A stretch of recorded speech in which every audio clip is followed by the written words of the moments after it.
Fala geração forte, como estão vocês? Estamos começando mais um GFQcast, podcast da nossa geração, a geração forte, aqui do estado do Rio Grande do Sul. Hoje, com muita alegria, nós vamos receber aqui, vou deixar a pastora Juliana, como de praxe, né? Ela sempre apresenta aqui os nossos convidados. Já não é nenhuma surpresa, né? Já foi anunciado, mas enfim, pastora Juliana. Isso mesmo, fala geração forte, que bom ter vocês aqui com a gente. Já vai compartilhando, já vai enviando aí esse episódio nos grupos do WhatsApp. E sim, hoje a presença aqui, ela é de peso, como diz o pastor Paulo César, é jogador caro, né? Uma Isso pessoa aí. que a gente tem uma honra imensa de caminhar ao lado dele, nosso pastor, deputado da nossa igreja também, um servo de Deus exemplar. Então está aqui com a gente hoje, pastor e deputado estadual Ayrton Lima, que tem feito um trabalho fenomenal aí, pastor. Mas vamos imaginar que alguém não conheça, que é difícil, né? O nosso público que nos assiste, acredito que todos o conheçam, mas para aqueles que talvez não conheçam, apresente-se, pastor. Bom dia primeiro a este casal que nos dá a honra de estar nos recebendo nesse dia para esse podcast e conversar com esta geração. Eu gosto muito dessa palavra geração, pastora Juliana, pastor Tiago, porque nós, na geração em que nós estamos, na idade de 68 anos, eu fico pensando como serão as próximas gerações? Ou quem serão os nossos sucessores? Quando a gente fala sucessores, é em todas as áreas da nossa vida. Por exemplo, se os pais médicos, eles querem com certeza que seus filhos sejam médicos. E sigam seus caminhos. Eu tenho amigos meus médicos em que os filhos seguiram a mesma carreira do pai. Se tem filhos pastores, os pais querem que os filhos também deem continuação ao ministério, à missão a qual foram chamados. E é fundamental, é importante, quando você faz essa pergunta, quem somos nós? Primeiro, eu digo por onde eu passo, eu sou servo do Deus Altíssimo. Existe algo na minha vida em que, desde quando eu cresci, eu sempre fui um servo dos meus pais, além de filho. Eu não lembro qual foi a ocasião que eu disse para meu pai, para minha mãe, eu não vou fazer isso. Olha que legal. Eu não lembro. Tudo que meu pai determinava ou pedia, ou às vezes nem pedia, eu fazia. A minha mãe, eu lembro que meus pais, nós chegamos em Belém do Pará, né? Viemos de Fortaleza, inclusive eu sou de Fortaleza, estado do Ceará. Eu já estou entrando aqui Entra lá, na vai minha lá. vida, né? E nós chegamos para, bem dizer, começar a vida. Minha mãe, ela dizia assim, filho, claro, não sou filho único, 9 filhos, eu sou de parto gêmeo, tenho outro irmão que é gêmeo comigo, mais 2 irmãs gêmeas, família de gêmeos, Que né? legal. E ela dizia assim, meu pai, olha, preciso que você acorde cedo para você ir para o final de linha do ônibus para vender tapioca e café. Olha só, desde cedo, Desde na cedo. batalha. Sim, com 7 anos de idade, 6, bem 7 anos de pequenininho. idade. Sim. E olha, isso para mim foi um aprendizado. Meu pai era carpinteiro, eu gostava da profissão de José, né? Uhum. E eu gostava de ir com meu pai, porque meu pai, ele fazia, a profissão dele mesmo era carpinteiro, mas ele fazia um pouco de cada coisa. Ele mexia com parte elétrica, com encanação. E você sabe que isso foi bom, porque hoje eu também sei fazer isso em casa, um pouquinho Que de legal. cada coisa. Sim. Olha só. Eu não preciso. Claro, tem coisas extremas, Sim. coisas que precisam de um profissional quando há uma necessidade. Sim. Mas uma coisa em casa eu faço, procuro fazer, mas isso foi um aprendizado. E isso, meu pai, quando me chamava, ele dizia assim, filho, você quer aprender comigo? Eu falei, claro, pai. A única coisa que eu não aprendi com meu pai, que ele queria Muito até que eu andasse, era moto. Meu pai era apaixonado por moto. Meu pai era motociclista. Ah, é? E foi até os 95 anos.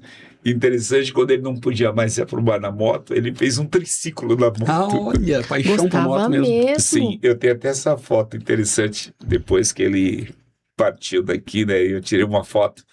Mas eu acho bonito moto, né? Mas nunca me simpatizei. Então, Juliana e Tiago, assim, vendo toda essa história em que a gente veio lá debaixo desde o início, e eu nunca imaginei na minha vida que chegaria onde nós chegamos. Não, isso é interessante, pastor, até para essa geração que está nos escutando, de entender isso, porque a gente vê hoje, quem não conhece a sua história, o deputado Ayrton Lima, o pastor, o superintendente, mas conhecendo a história, a gente observa, o senhor acabou de falar, novinho, né? Desde novinho trabalhando uma vida bem... Sim, desde jovem, né, trabalhando, desde adolescente, criança, podemos dizer. Desde criança. Hoje a gente sabe que tem uma legislação que não permite, né? Sim. São tempos diferentes, né? Exatamente, tempos diferentes, e eu fiz muito isso. Eu trabalhei desde pequeno, e isso me ajudou na minha formação, porque a formação de um ser humano, de um homem, de uma mulher, de uma pessoa, a escola ajuda, a igreja ajuda na formação. Sim. Mas eu acredito que é no seio familiar que começa. Uhum. E a gente percebe que hoje parece que se inverteram a ordem dos valores, sabe? A gente vê hoje uma geração, não estou aqui julgando ninguém, mas que não respeita a geração anterior. Filhos que levantam a mão para o pai, a voz para o pai, que agride. E a Bíblia fala, né? Honra teu pai e tua mãe para que te vá bem, para que você seja bem-sucedido. E como eu disse anteriormente, eu não lembro em nenhum momento sequer que eu me levantei com rebeldia contra meu pai, minha mãe, e claro, se me levantasse, havia disciplina. Havia disciplina. Naquela época, os pais tinham um poder de disciplina muito forte, que quando a gente saía de casa, eu lembro que eu ia para a escola, eu já sabia que eu tinha um segundo pai e segunda mãe na escola, que era o professor, a professora.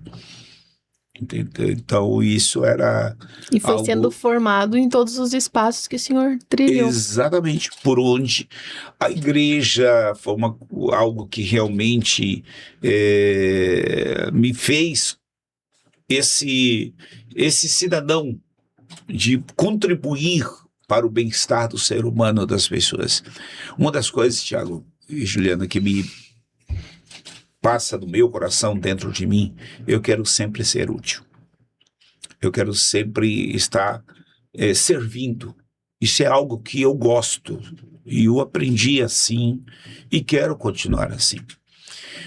Hoje, a posição onde nós estamos, superintendente, vice-presidente do Conselho da Igreja, deputado, nada disso subiu para minha cabeça. Título, honraria, nada disso. É interessante até porque quando o senhor se apresentou, né? O senhor se apresentou, sou um servo de Deus, né? Às vezes nós caímos no engano de quem é, por exemplo, a pastora Juliana. A gente se nomeia pela profissão ou algo assim. Mas essas são coisas transitórias, né? Claro. Quem a gente é a nossa essência. Sua essência é servir as pessoas. Desde pequenininho o senhor se sentia útil assim e tinha prazer nisso. Olha só, Jesus ele disse algo assim, ó. Eu não vim para ser servido, eu vim para servir. Olha a humildade do Filho de Deus. Me mostra na Bíblia onde Jesus passava dando carteiraço. É verdade. Eu sou filho do Deus Altíssimo. Eu quero que todo mundo se prostre diante de mim. Em nenhum momento sequer. E Jesus falava muito mais do Pai do que dele mesmo. Verdade. Verdade, é verdade. Que interessante, né? Ele falava muito mais da sua história, da sua trajetória, do seu pertencimento, né? É verdade, isso que o senhor falou agora, muito profundo, né? Bem profundo. E ele dizia assim, então mostra-nos o Pai, porque tu fala tanto do Pai, e onde está o Pai? Vocês estão me vendo, estão vendo o Pai. Quem vê a mim vê o Pai, eu sigo os passos dele. Exatamente. Eu honro, né? Então, isso é uma coisa importante, porque o próprio Senhor Jesus nos ensinou. Ele foi jovem.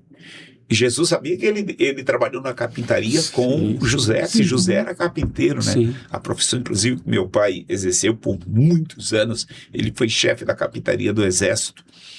Então, isso tudo, você, o ser humano, hoje, ele precisa parar para refletir. O que eu estou fazendo na minha vida? O jovem precisa parar para refletir. Qual é o meu foco no amanhã? Quais são os meus objetivos, nossos objetivos amanhã? Porque é real. Cada um sonha, eu quero ser engenheiro, eu quero ser médico, eu quero ser advogado, eu quero ser ter um doutorado em informática.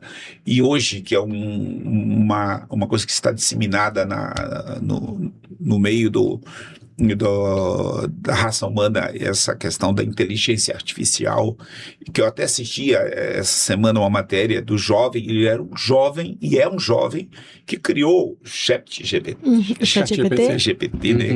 Ele disse, eu tenho um projeto, que falou com o Elon Musk, né, que sinal os dois agora estão brigando nos tribunais de justiça lá, porque o Elon Musk tinha o recurso, e o jovem tinha o projeto. A ideia. E olha, tomou conta de tal forma, né? Que... E até formou outras inteligências artificiais a partir do ChatGPT aí, né? Exatamente. Então tudo que hoje o jovem, ele tem uma gama de informações, uma velocidade de aprendizado. E a igreja, ela está acompanhando isso, ela precisa acompanhar isso. Inclusive, já fizeram uma pergunta para mim em outras ocasiões. Deputado, o senhor é pastor, sim, e Jesus, se estivesse aqui, ele usaria o WhatsApp, ele usaria a inteligência artificial, ele usaria a tecnologia? Claro, com certeza. Porque nós temos que entender uma coisa. Jesus, o homem, Cristo, Deus. Sim. Então, Jesus, como homem, ele teve fome, ele teve sede, ele teve cansaço, ele precisava descansar. Jesus, o homem. Necessidades, né? Exatamente. Então, se ele usaria, claro. A necessidade de se comunicar. Sim, e na época o único transporte que tinha viável era o burrinho. Isso, a pé. então a pé. Ou o barco. Né, que ele usou muito esse transporte, né, foi a embarcação e o jumentinho, né?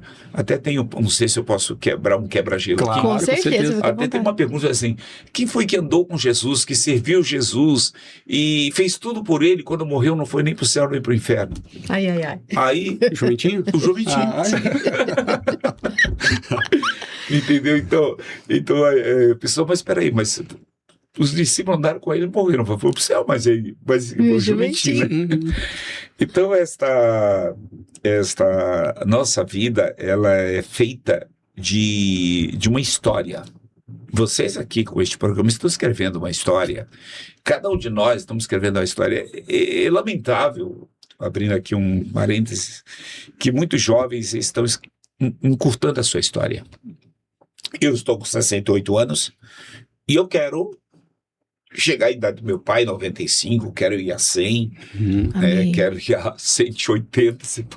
Claro que todos nós temos um limite. Mas a bem da verdade, a história que você está escrevendo hoje, alguém vai ler. Verdade. Os teus filhos, teus netos, teus tataranetos, teus amigos, tuas amigas, sabe? Então, pessoas hoje, elas não estão aqui apenas para fazer parte de uma estatística. Eu pregava na igreja uma pesquisa. Olha como Deus é maravilhoso. E olha como nós somos a menina dos olhos de Deus. A ciência fez um estudo de 400 trilhões de espermatozoides. Deus escolheu 400 trilhões. trilhões. Só você. E isso que o senhor falou é muito, muito, muito importante, principalmente para o público que nos assiste, né? Que a maioria são jovens e adolescentes, que muitas vezes a gente fica mirando lá naquele futuro, né? Por exemplo, a profissão que quer seguir e tal. Mas aquele menino lá de 8 anos vendendo tapioca formou estrutura de um caráter do futuro deputado, por exemplo. Foi uma parte que formou. E cada pedacinho, a minha professora na faculdade falava que a nossa vida é uma colcha de retalhos, né? Cada dia tu costura um pedacinho, forma aquela colcha. Então tudo importa, né, deputado? Seja aquele lavar da louça em casa que tu se presta a fazer a sua mãe, né? Que você se oferece a ajudar. Isso tá formando dentro de você, né? Aspectos de relacionamento, escrevendo a sua história. O senhor falou também disso, que a gente não tá só passando, a gente tá escrevendo uma história. E eu lembrei de um estudo, tem um estudo que fala que no decorrer da vida de um ser humano, mesmo sem intenção nenhuma, ele influencia até 10 mil pessoas.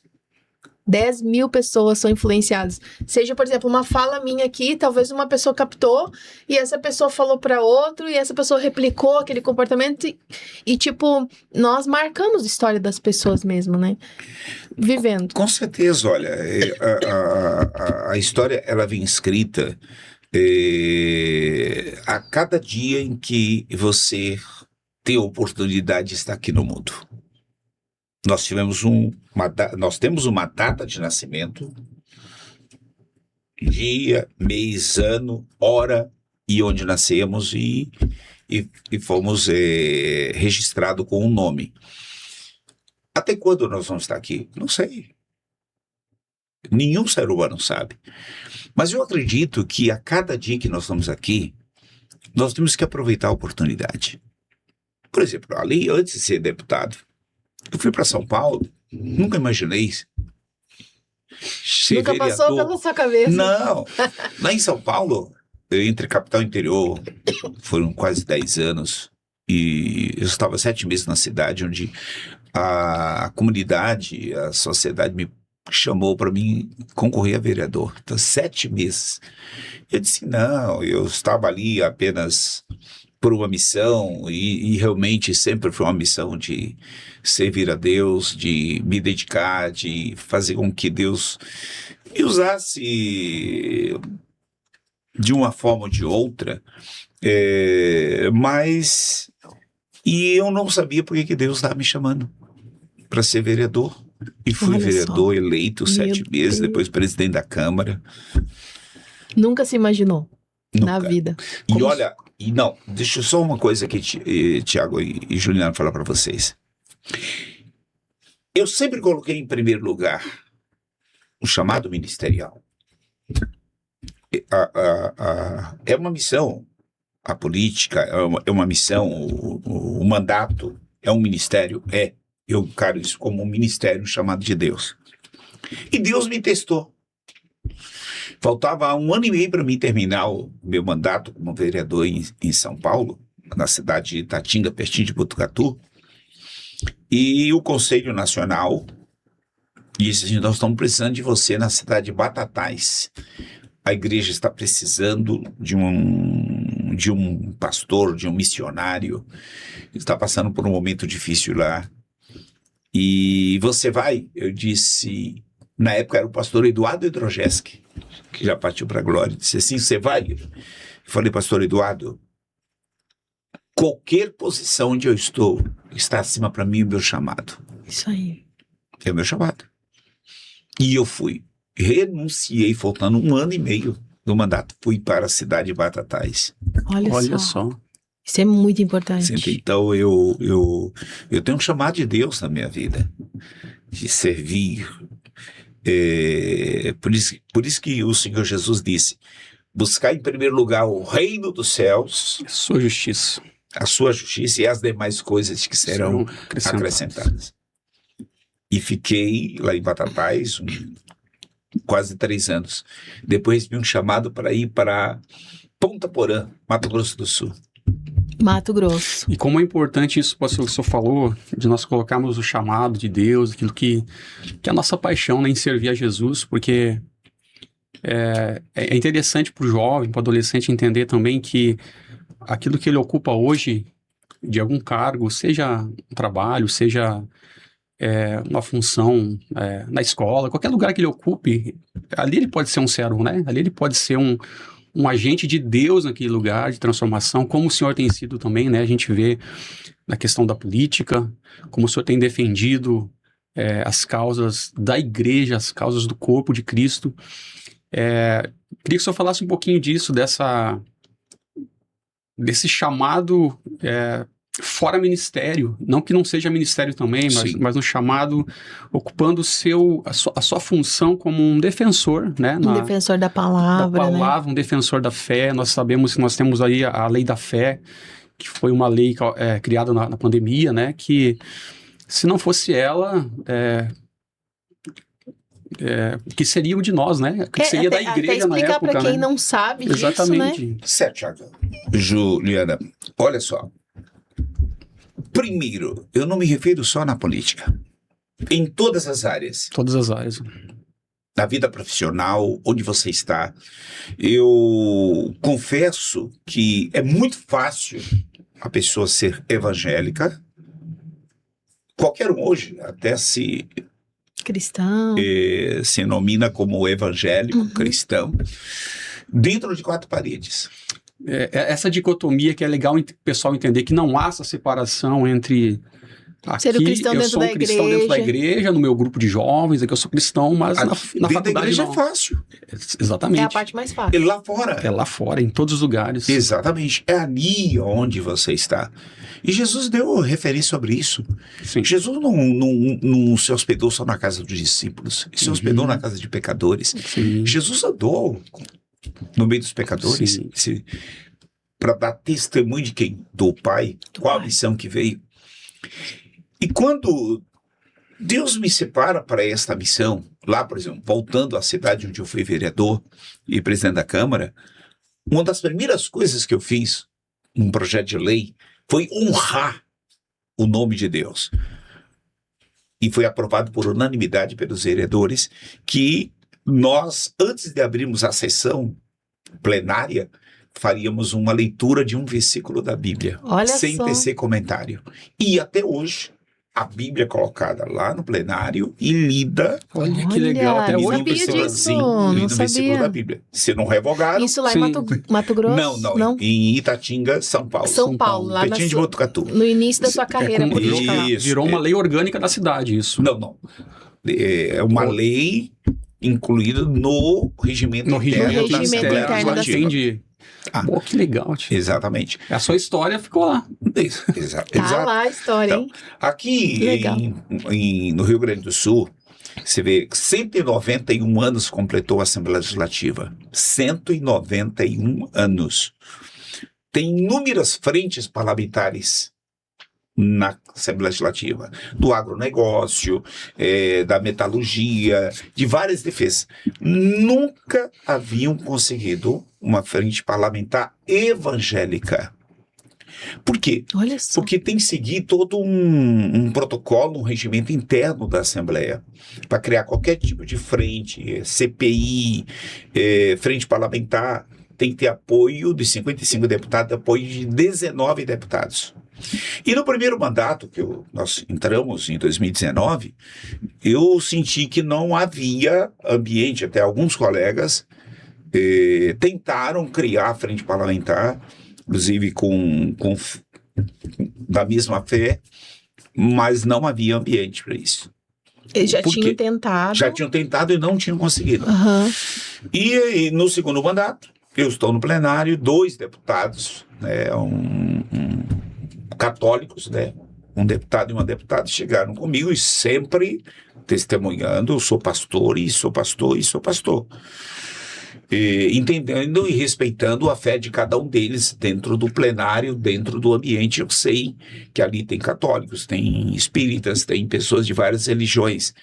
tem de religião afro, e sabendo sempre eles me respeitando como pastor e eles na sua religião. Mas chegaram comigo e disseram assim: Ayrton, tu não é pastor? Eu falei: sou. Por que tu não reúne nós aqui para um momento de oração? Ah, vocês querem? Sim, claro que nós queremos. Nunca foram na reunião. Mas Deus usou eles para dar esse caminho, né? Então tá, eu vou registrar no sistema, que é no sistema tudo registrado, criação da Frente Parlamentar Evangélica. Eu confesso a vocês que eu disse: bom, há um pedido, se vai ter apoio... Não custa tentar. Não custa tentar. Aí mandei pelo WhatsApp uma mensagem no individual, não foi nem no grupo, nós temos um grupo, no individual: caro colega, deputado, deputadas, eu gostaria do seu apoio de assinatura para a Frente Parlamentar Evangélica. Precisa de 19 assinaturas, fica aberto no sistema uma semana. Se não conseguiu a 19 assinatura, prorroga mais uma semana. Se não fechou a 19, encerrou o assunto. Só no próximo ano. E eu falei que a Viviane, a pastora Viviane, que trabalha comigo, né? E digo: ó, vamos registrar aí no sistema e vamos aguardar os acontecimentos. Mandei a mensagem para eles. Para minha surpresa, olha como Deus é maravilhoso, gente. Muitas vezes os homens preparam os seus planos, mas a resposta vem de Deus. Glória a Deus. Para nossa surpresa, no outro dia, o sistema fechou. Fechou. Era uma semana aberto. Se não conseguisse, ficava mais uma semana e depois fechava. Mas de um dia para o outro, o sistema fechou. Tá. Sabe por quê? 41 deputados assinaram. Meu Deus do céu. Nossa, que legal. 41 deputados assinaram a Frente Parlamentar Evangélica. Tivemos apoio de colegas deputados do PT, do PCdoB, Olha só. de várias bancadas. Que entendeu? legal. Que legal. E eu atribuo isso, não é uma questão de, mas porque o deputado Ayrton, ele é o cara. Não existe o cara. Para mim, desculpa falar, o cara é Jesus. Mas é o teu testemunho, como você convive com as pessoas. Isso é muito importante, pastor. Com certeza abriu portas. Não, aí eu pergunto para vocês. Aí veio a pandemia. Tá, conta aí. Pandemia. Foi criada a Frente Parlamentar Evangélica, foi um espetáculo, foi tremendo. E vários me perguntaram: como é que tu conseguiu isso? Falei: olha, foi Deus e o apoio de vocês. Bom, quando veio a pandemia, o que você falou anteriormente sobre a lei da fé. Esta lei aqui, ó. Esta lei, conhecida como a lei da fé 15.548, de 4 de novembro de 2020, foi em plena pandemia, que reconhece a atividade religiosa como essencial para a população em tempos de crises ocasionadas por moléstias contagiosas ou catástrofes naturais. Bom, nós não sabíamos, nem pastores, nem padres, nenhum líder religioso, ninguém sabia que a igreja não era considerada como essencial. Essencial. Farmácia, posto de gasolina, supermercado. Ninguém nunca tinha considerado isso. Não, a igreja não estava nessa lista. Instituição filantrópica, entendeu? De filantropia, de trabalho com ação social, que, aliás, a igreja presta um serviço tremendo, muito grande. Mas a igreja não estava enquadrada quando o Supremo Tribunal Federal decretou lockdown, pedindo a todos os estados, que tirou-se a autonomia do presidente da República, que então, na época, era o Jair Messias Bolsonaro, né? E passou para os governadores dos estados e prefeitos dos municípios. Olha, aqueles que tinham aversão evangélica aproveitaram a oportunidade. Por exemplo, o Rio Grande do Norte, Natal, os pastores ficaram mais de um ano com a igreja fechada. Proibidas até fazer live. Meu Deus, aí já... Porque não tinha live. Até live não podia fazer. Meu Deus. Foi, e olha, desculpa a expressão, mas deitar e rolar em cima mesmo. É agora que eles vão me pagar. E aí, o que aconteceu?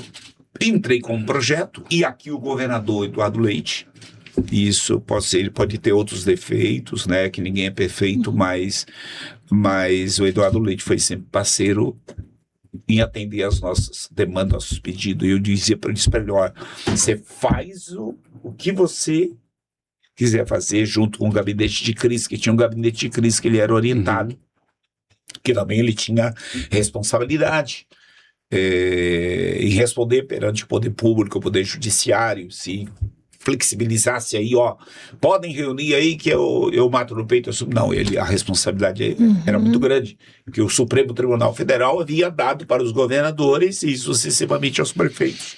Bom, e eu, graças a Deus, em um bom relacionamento, eu disse assim, que ele não fechasse as igrejas. Não fechasse, porque isso ia ajudar muito na fé das pessoas. Sim. Que, aliás, o lockdown, ele claro, numa pandemia, numa epidemia muito grande, se faz necessário para poder conter o vírus, não espalhar. E via-se todos os dias na imprensa, morreram tantos, outros estão entubados, então o pânico tomou conta das pessoas. E não tem hoje, até hoje, famílias sentem isto, né? Perda dos seus filhos. Sim. Não tem coisa mais agravante na vida do ser humano, o pânico mental. O emocional abalado, sim. E o emocional se abala. Você é psicóloga, você sabe disso. E uma das coisas que a igreja, a religião ou as religiões, elas ajudam muito na saúde mental do ser humano. Muito. E ela contribui bastante. E aqui eu falava para que não fechasse as igrejas. E aí ele dizia, mas deputado, nós não temos nenhuma lei que possa nos amparar. Eu vou ajudar, mas... Então, criamos o projeto de lei. Uau. O projeto de lei, em plena pandemia, tramitou na Assembleia. Aí eu conversei com os colegas deputados, mas aí, deputado Ayrton, o senhor está fazendo essa lei aí, esse projeto é para ajudar a sua igreja do Evangelho Quadrangular. Eu disse, não, querida, esta lei aqui é para todas as religiões. Isso. Esta lei aqui é para os católicos, espíritos, todos. É para todos, sim. Por isso que eu disse anteriormente. É coincidência? Não. Claro que não. Foi para votação em plenário. E aí, como é que foi a votação? 41 deputados assinaram Ai, e virou legal. a lei da fé. A lei da fé. E que nome Deram incrível. voto. Quem E sabe que me deu? Um católico. Ah, é? Um católico, ele trabalhava na Assembleia, né? E aí ele chegou um dia comigo no gabinete e disse assim, deputado, o Marcos Vieira disse assim, o senhor já deu um nome para sua lei? Eu falei, que nome? Assim, um apelido ou um título? Eu falei, é a lei da abertura das igrejas. Não, coloque a lei da fé, porque a lei da fé é para todas as igrejas. E pegou lei da fé. Muito bom. Que da nossa autoria, e que inclusive... Quando foi aprovado, sancionado pelo governador, e você não sabe isso aqui como serviu, isso aqui serviu como um alvará. Um alvará. Porque chegava as unidades de fiscalização. Tá aqui a lei. Tá aqui a lei. Eu lembro que na igreja a gente pediu para colocar nas nossas igrejas. Sim. Ali prefeitos começaram, deputado, eu posso usar a sua lei? Claro que a regulamentação ficou por conta do governo do estado e por conta do município. Então foi isso tudo que aconteceu. Então isso é algo de Deus. Não é um mérito do deputado Ayrton Lima, do Ayrton Lima, não, isso é de Deus, eu louvo a Deus por isso. E um legado que vai ficar. O senhor falou sobre bons relacionamentos, pastor, eu vejo assim, claro, Deus usou a sua vida, tem usado a sua vida grandemente, mas como é importante a gente ter bons relacionamentos e a gente bom testemunho. Ser sal no ambiente que a gente está, porque o sal demais... ele se torna insuportável na comida, né? O sal demais ali, do churrasco, com muito sal, é difícil comer, né? Com pouco sal fica sem sabor. O sal, ele precisa ter o tempero equilibrado, o tempero certo. E eu enxergo a sua vida, assim, com esse bom testemunho e como sendo esse tempero que... Porque para ter um bom relacionamento, a gente sabe, né? No ambiente que o senhor trabalha, né? Para ter esse bom relacionamento é preciso ter esse posicionamento, tanto da fé como... Se posicionar, mas saber se posicionar de maneira se posicionar. eu não crie inimizades. Claro que às vezes é inevitável, mas eu gostaria que o senhor falasse a respeito disso, porque Até para ajudar o jovem, né? o jovem Como hoje, se muitas vezes, como se posicionar, né? posicionar mediante a contrariedade, as pressões do mundo hoje, as pressões de ideologias que os jovens enfrentam, como se posicionar de maneira que dê bom dê bom testemunho. testemunho, que tempere o ambiente onde está e que não fuja disso, né? Que não salgue demais. Tiago e Juliana, eu vou dizer uma coisa para vocês. Olha, você falou relacionamento. Eu acredito que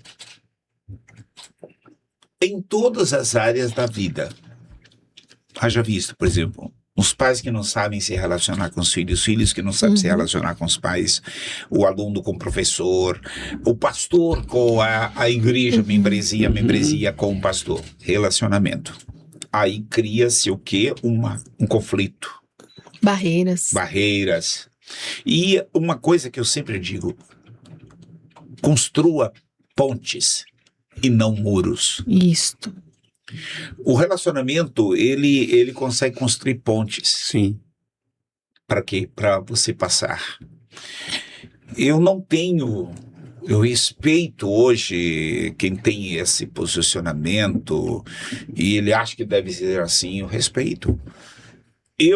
Ayrton Lima, deputado, eu não gosto de uma política extremista. Sou de direita.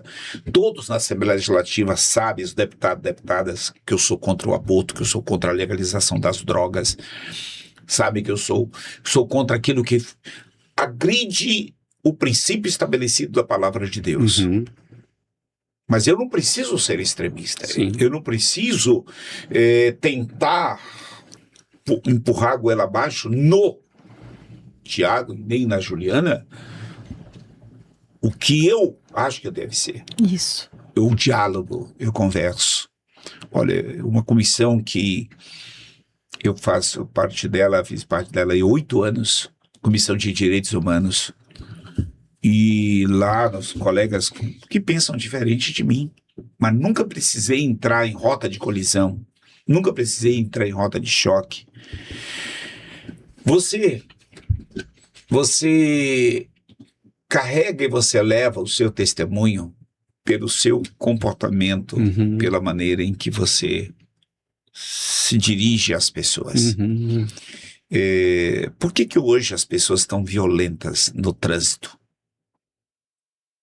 Porque elas acham que elas têm o direito de querer ultrapassar um sinal vermelho, ela acha que tem o direito de cortar todo mundo e sair, eu tô com pressa, sai da frente. Não é assim. O direito que eu tenho, a pessoa que está à minha esquerda, que está à direita, também tem. Eu tenho o direito de falar? Tenho, mas tenho o direito também de deixar que as pessoas falem. Isso. Eu tenho que escutar as pessoas. Então, você conquista isto, seja no ambiente escolar, seja numa universidade, seja num trabalho, você conquista não impondo nas pessoas. Respeita as pessoas. Respeita aqueles que pensam diferente de você. Sim. E esta pessoa, se ela tiver de mudar o comportamento, a atitude, o pensamento, ela vai mudar pelo teu testemunho. O que Paulo disse? Mulheres, se algum dos vossos maridos não foram ganhos, que eles sejam ganhos pelo vosso testemunho. Verdade.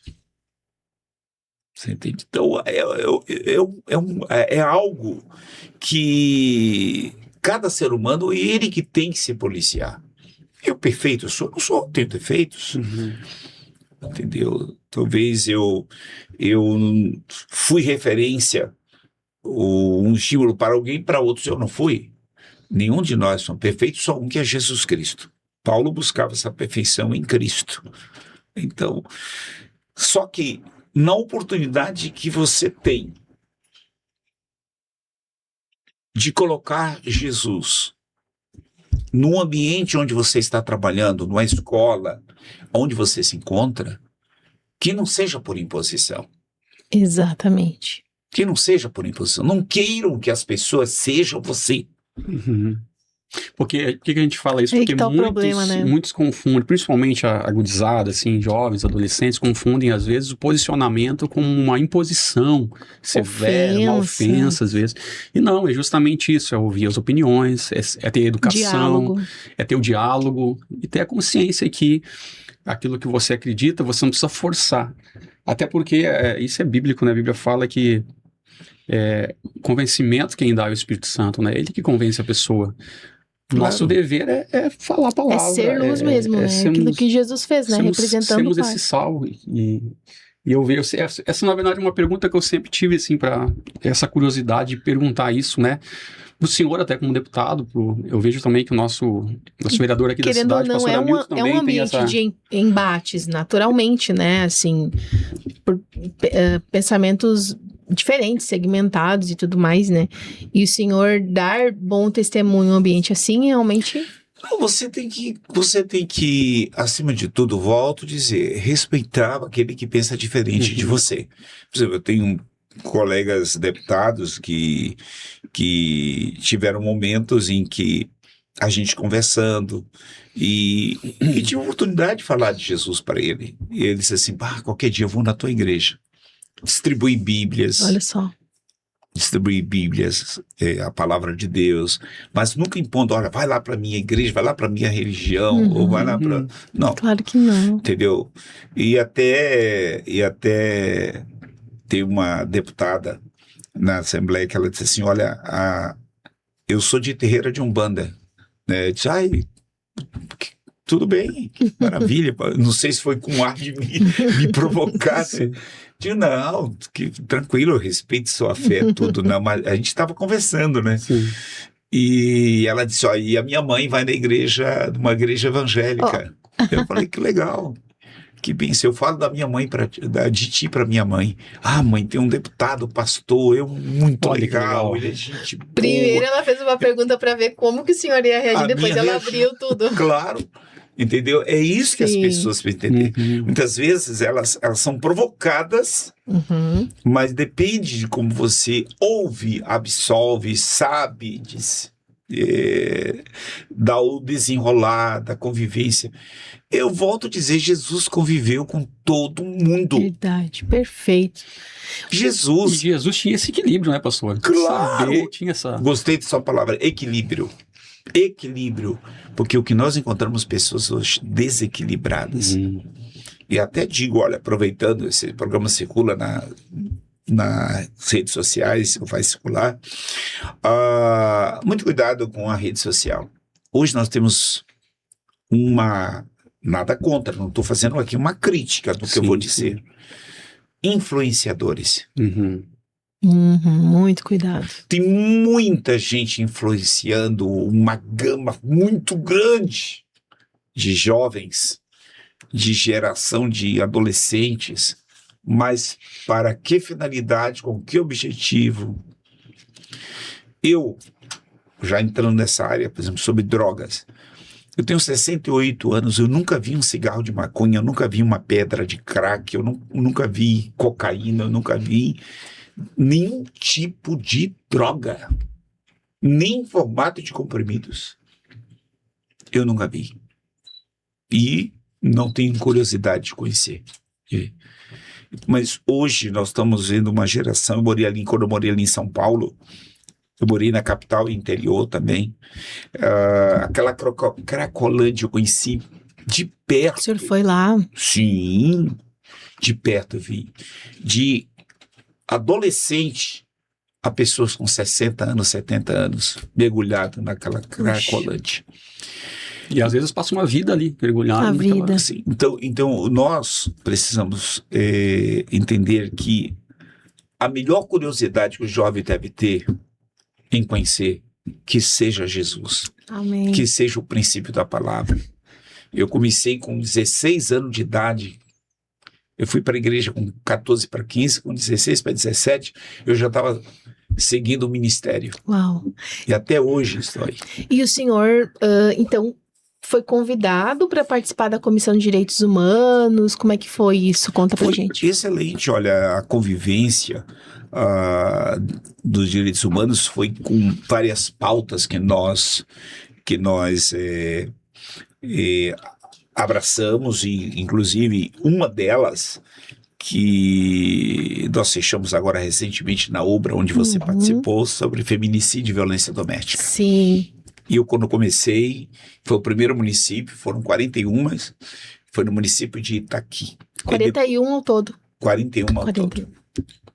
Foi no município de Itaqui.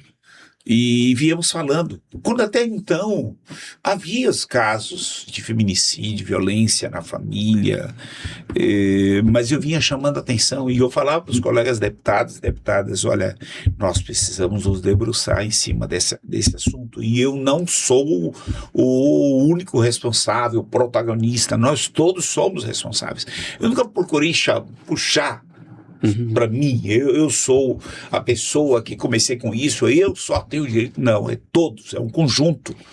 E a prova, nós temos hoje aí o nosso estado num ranking de disseminado de violência doméstica. Essa semana teve mais uma baixa ali, né? 29º, se eu não me engano, 29º feminicídio. Parece que sim. E tudo isso, eu já disse em outras reportagens, em outras entrevistas, que isso é a degradação da raça humana.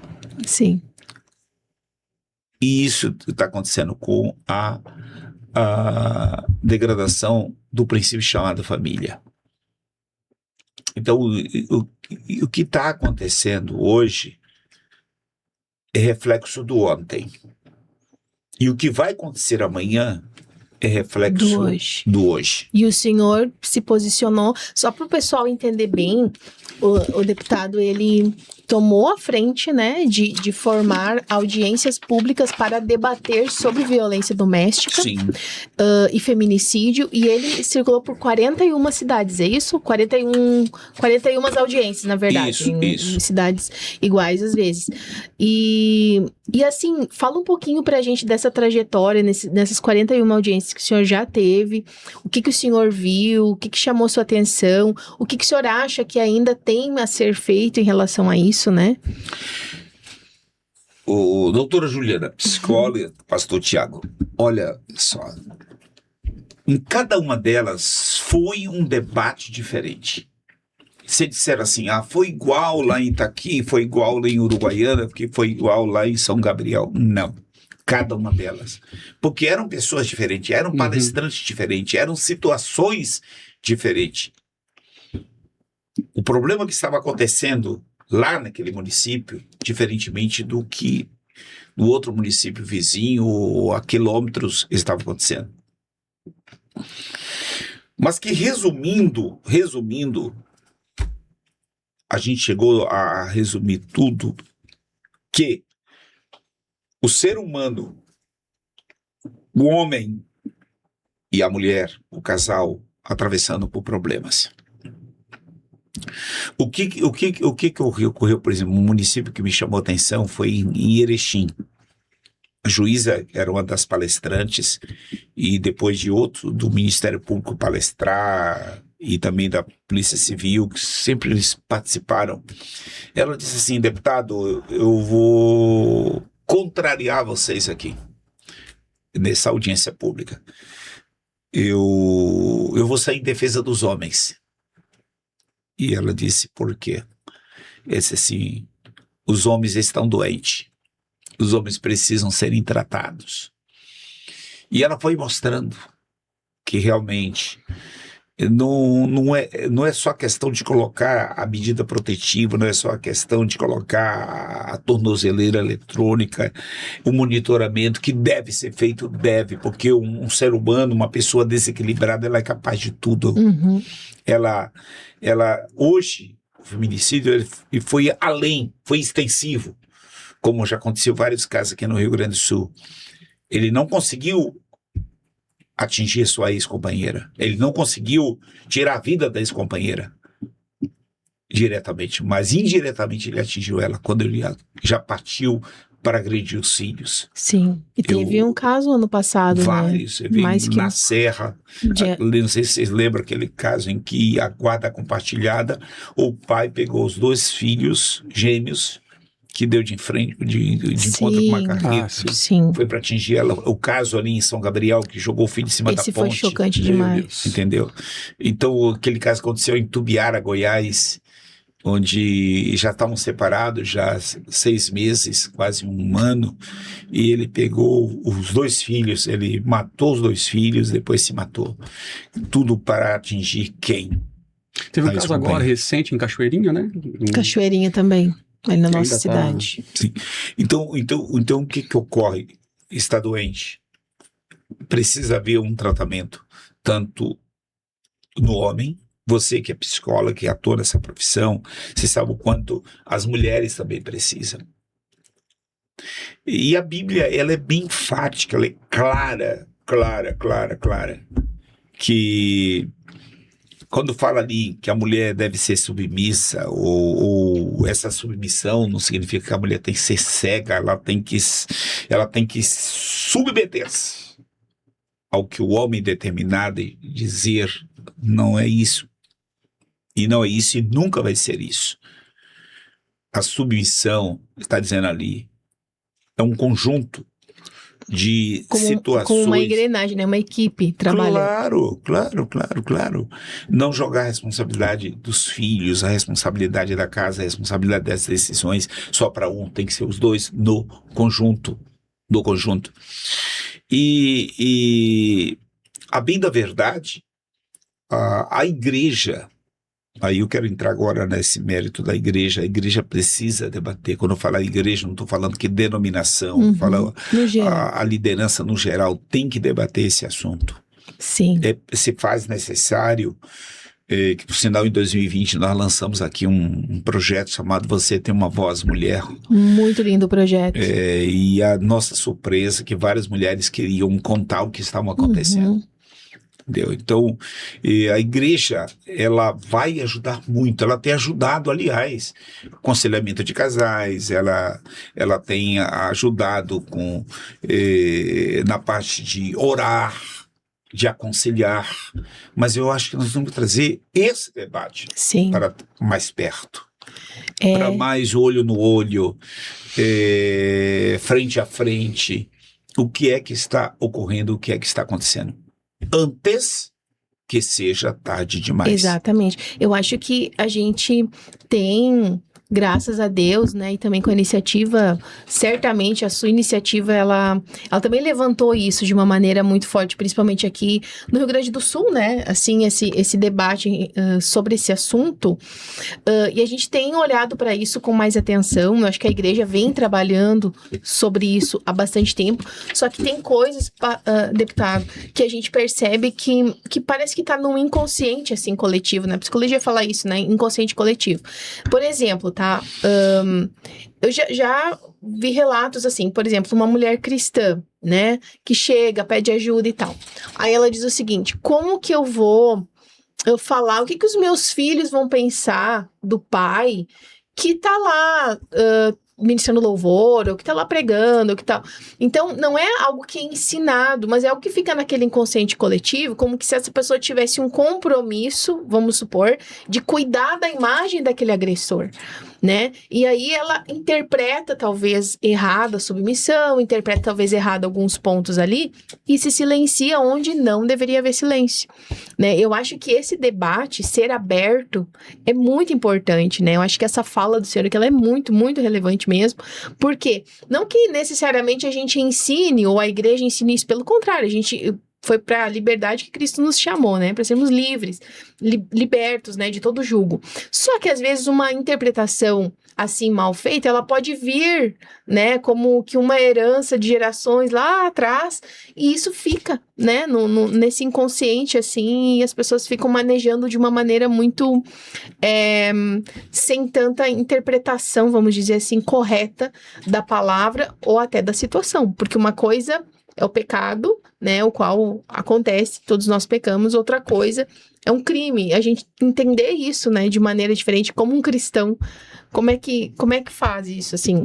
Como que o senhor sugeriria um debate, por exemplo, a respeito? Eu acredito, pastor Juliana, que tem que partir do princípio da própria direção de cada instituição.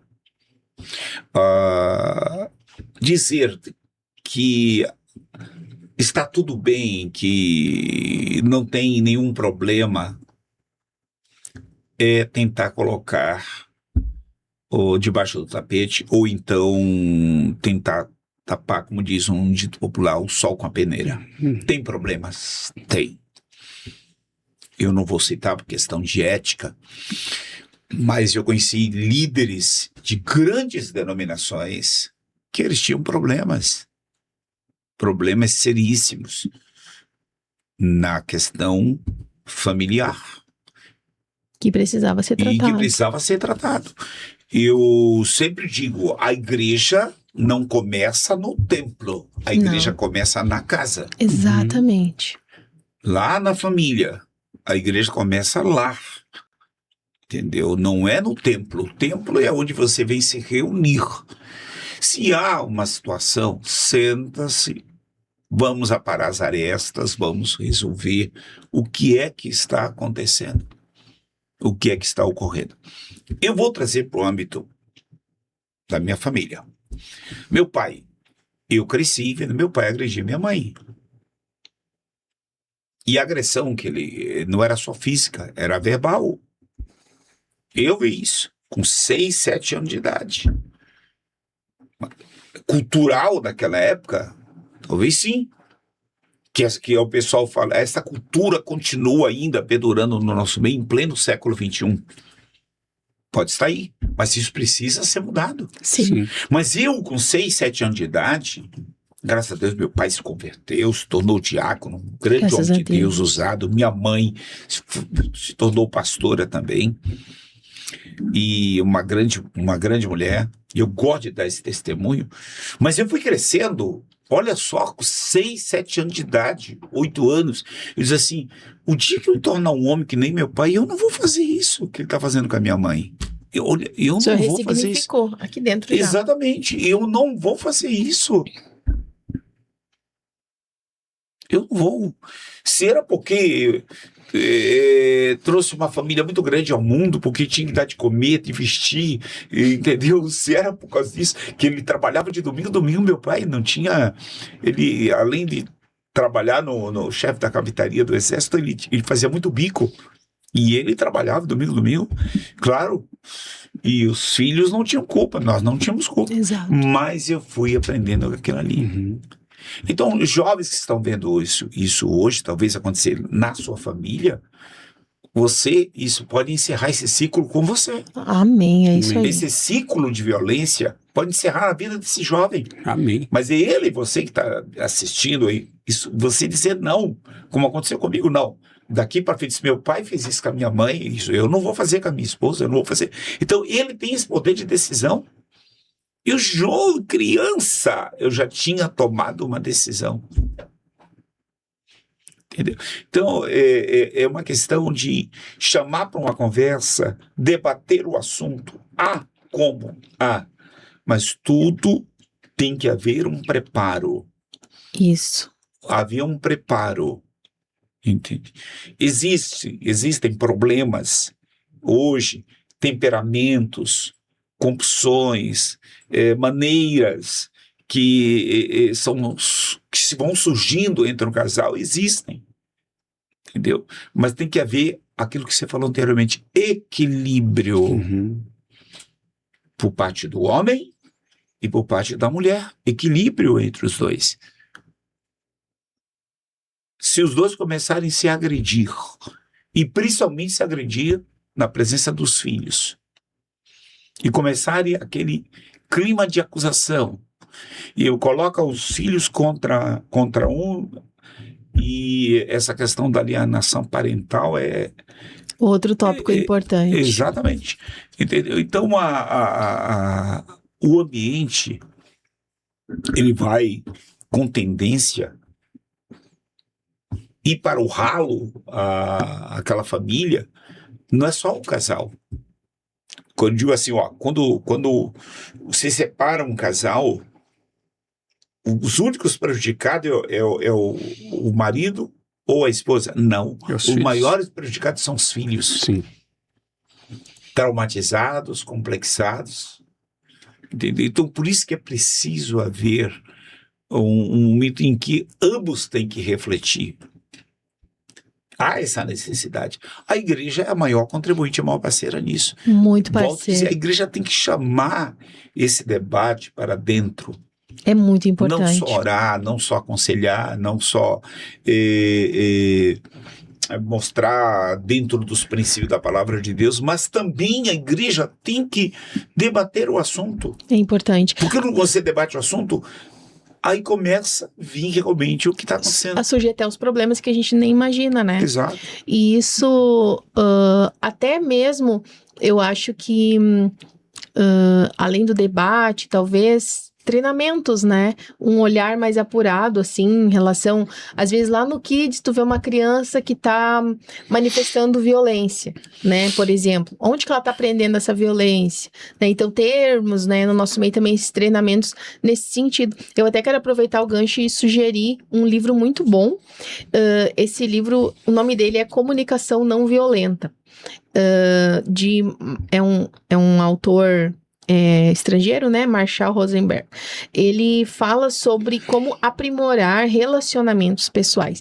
É tipo assim, muitas vezes, como o senhor falou, não é a violência física, mas é a violência verbal, né? Psicológica. E às vezes ela é tão comum dentro do lar que acaba ficando normalizado. Aí a criança cresce, o adolescente cresce reproduzindo aquela forma violenta de se comunicar e nem percebe que aquilo ali não era para ter sido normalizado, né? Então, vai muito além esse assunto, falou, né? A importância do ministério começar dentro de casa, né, pastor? Nossa igreja, o senhor falou. E realmente, biblicamente, Timóteo, Paulo fala para Timóteo, acho que não lembro se é a primeira carta ou a segunda carta, 5:1, que ele fala, né? Que aquele que não tem cuidado da sua própria família, sua própria casa, negou a fé e é pior que o descrente, é pior que aquela pessoa que não confessa a Cristo, né? A Jesus. E eu vejo que esse cuidado, é uma das características que eu vejo que tem maior cuidado, é o olhar. É o olhar sobre aquilo que você está cuidando. Se eu falo para alguém cuidar essa garrafa d'água aqui, o olho dessa pessoa vai estar na garrafa d'água. Sim. Vai estar cuidando.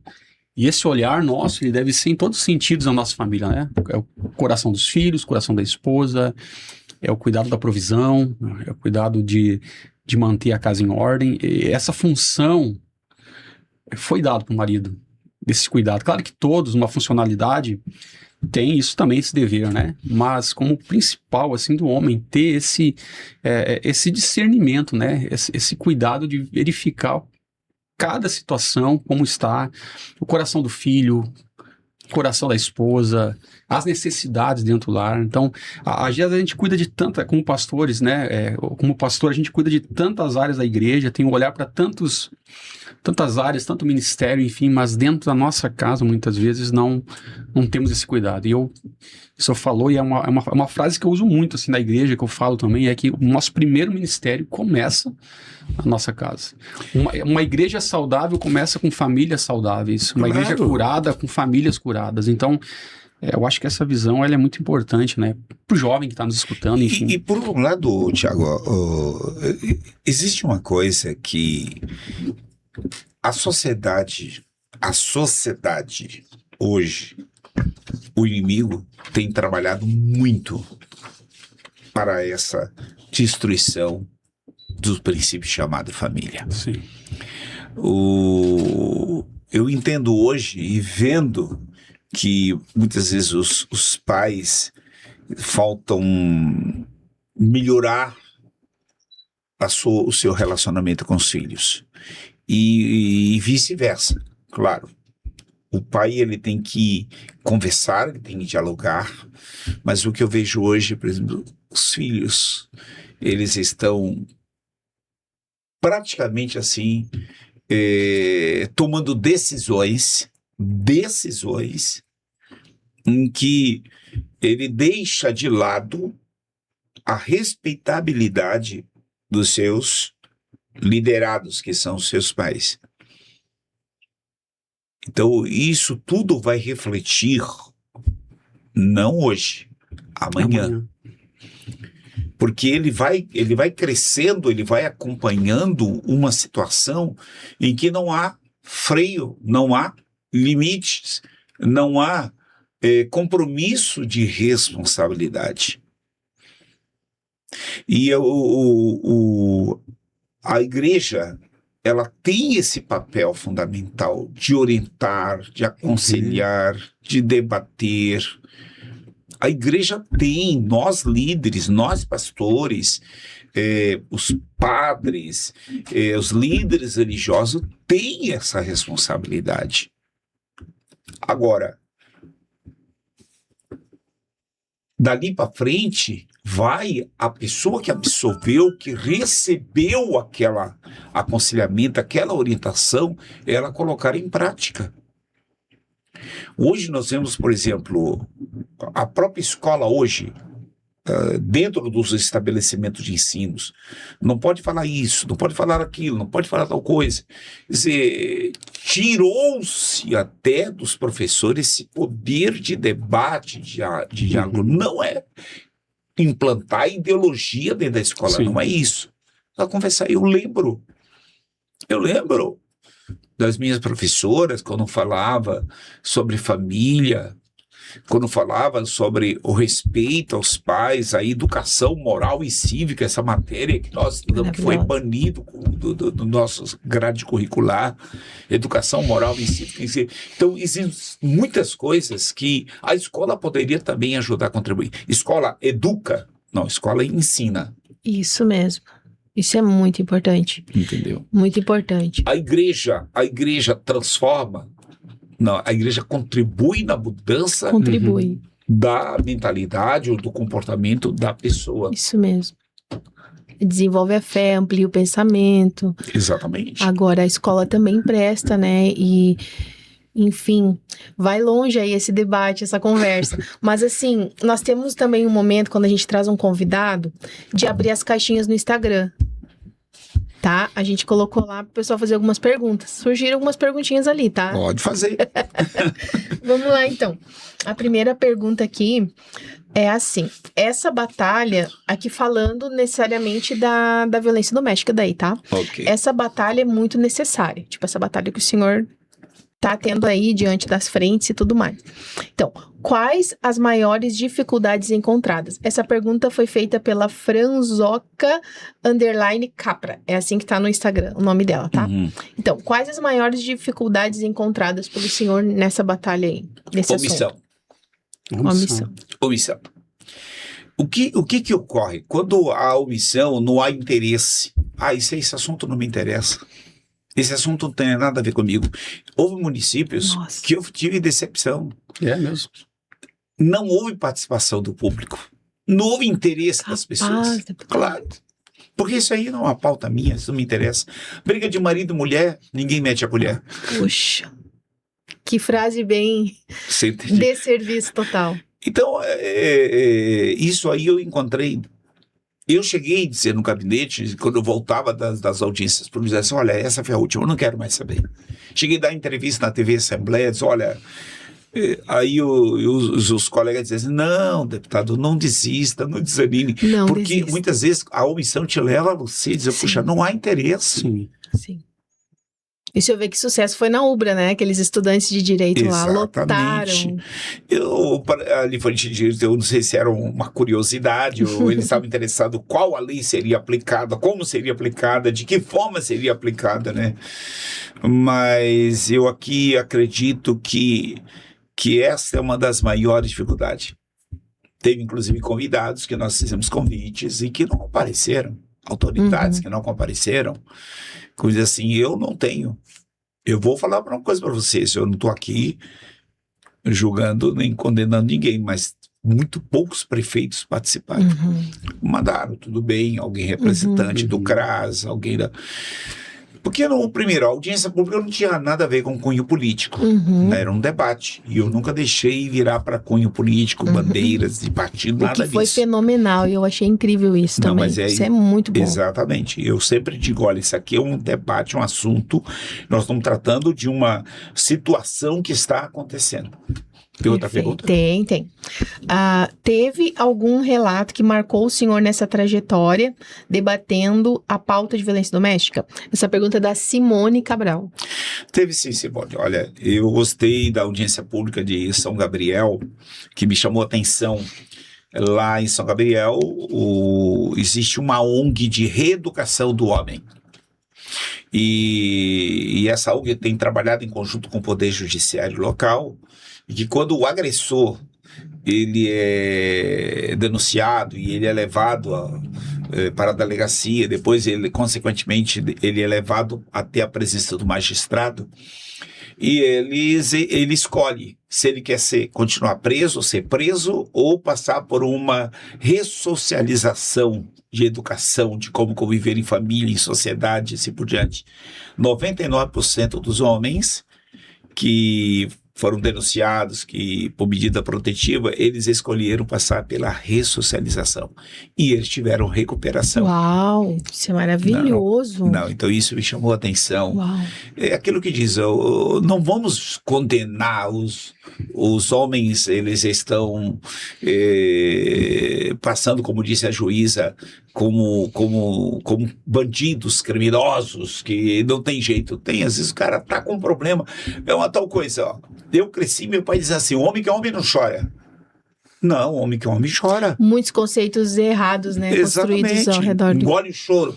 O homem que é homem chora, assim, tem alma, tem coração, tem sentimento. Isso. Outra pergunta? Então, para fechar, Muito uma bem. última pergunta, pastor. Coitado. Que conselho o senhor lá. daria? Vamos Que aproveitar. conselho o senhor daria para essa geração aí, que é forte, para o jovem que almeja aí a vida pública, almeja um Se vê, talvez, se vê, né? talvez nessa- como um representante político. Que conselho o senhor daria para ele hoje? Primeiro, eu vou dizer a essa geração, a vocês jovens que estão nos acompanhando, coloque o seu foco. Tudo que vocês planejarem, tudo que vocês almejarem ser amanhã. Não quer ser pastor? É um direito seu. Não quer ser pastor? É um direito seu. Não quer ministério? É um direito seu. Você quer ser engenheiro, quer ser médico, quer ser advogado, você quer algo que você está pensando no seu futuro. Amém. Tranquilo. Mas você pode ter um chamado, uma missão de Deus, um ministério dentro da sua vida profissional. Em outras palavras, deixa Deus te usar. Deixa Deus te usar. Não apresse o projeto de Deus na sua vida. Não acelere aquilo que Deus tem planejado para você. Os irmãos de Davi queriam ser reis de Israel. No entanto, Davi, que estava lá no pasto, cuidando de ovelhas, nem imaginava ser rei de Israel e virou rei de Israel. Os irmãos de José queriam a túnica de José, que seu pai deu. Mas a túnica de José só cabia nele.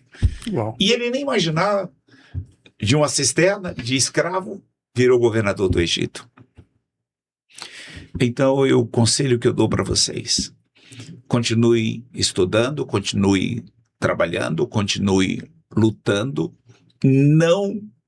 não atropele, não crie barreiras para o tempo de Deus na sua vida. Deixe as coisas acontecerem e, acima de tudo, sirva a Deus e deixe que as demais coisas serão acrescentadas. Esse é o meu conselho para vocês. Amém. Muito obrigado Muito bom. pela sua participação, deputado. Foi incrível. Obrigado. Vamos deixar as redes sociais aí pra galera lhe seguir, então, né? @deputado Ayrton Lima, tudo junto. É isso, né? É isso. Eu entrei ali no seu Insta. Então lá, gente, @deputado Ayrton Lima, tudo junto, tá bom? Alguma consideração final? Olha, eu tenho sim. Eu quero agradecer primeiramente a Deus porque ele é a razão do nosso viver. Sem ele, Sim. nós não estaríamos aqui. Ao meu querido amado Jesus Cristo, né? Ao Espírito Santo. São os três que estão sempre conosco. Aos meus líderes, né? Eu tenho assim uma gratidão muito grande ao meu pai na fé, o pastor Josué Benson, que foi uma verdadeira universidade, escola. Trabalhei 11 anos com ele. Ao pastor Solon, que me chamou, e eu relutei quando ele me chamou, para mim abraçar esta missão da vida política. E ele disse: não, eu já conversei com o pastor Mário, que é o nosso presidente nacional, você está sendo separado, escolhido para esta missão, para esse chamado. Então eis-me aqui. Até quando, não sei. Está nas mãos do grande eu sou e dos nossos líderes. Sou grato a Deus pela minha família, pela minha esposa, que sempre esteve do meu lado nos momentos bons, nos momentos difíceis, que eu esqueci de dizer aqui dentro da nossa bate-papo, né? Que quando ela me conhecia eu tinha 2 calças, 2 camisas. E hoje eu abro o guarda-roupa, tem roupas lá que Deus nos abençoa.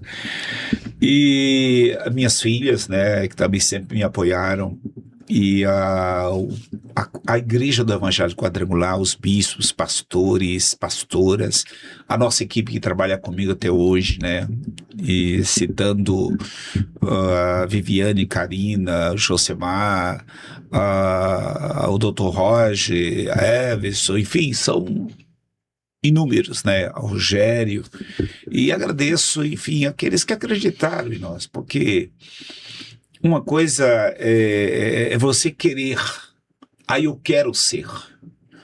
Eu vou dizer, aproveitando aqui nesse finalzinho, não queira ser, deixa Deus agir. Amém. Porque quando você diz eu quero ser, eu desejo, eu almejo, você sabe se Deus quer que você seja. É verdade. Então, isso que eu digo. Então, agradeço muito a Deus. Venho aí estou pré-candidato à reeleição para o 3º mandato e continuar representando o reino de Deus. E, enfim, não esquecendo, o legado que eu quero deixar é sucessores. Quem sabe um desses jovens, destas jovens serão deputados amanhã aqui na Assembleia Legislativa. Muito obrigado. Deus abençoe. Obrigada, deputado. Nós agradecemos imensamente sua presença, né? Ficamos honrados. Quem sabe uma parte 2, já que a gente poderia ficar horas aqui conversando. Não, com certeza. Estou à disposição. Tá bem. Muito obrigado, então. Queremos agradecer também. Galera aí, curte, compartilha, envia para geral aí. E tenho certeza que pode abençoar e vai abençoar a vida de muita gente. É isso aí. Obrigado, deputado. Deus abençoe, Deus então. abençoe Até uma vocês. próxima. Tchau, tchau.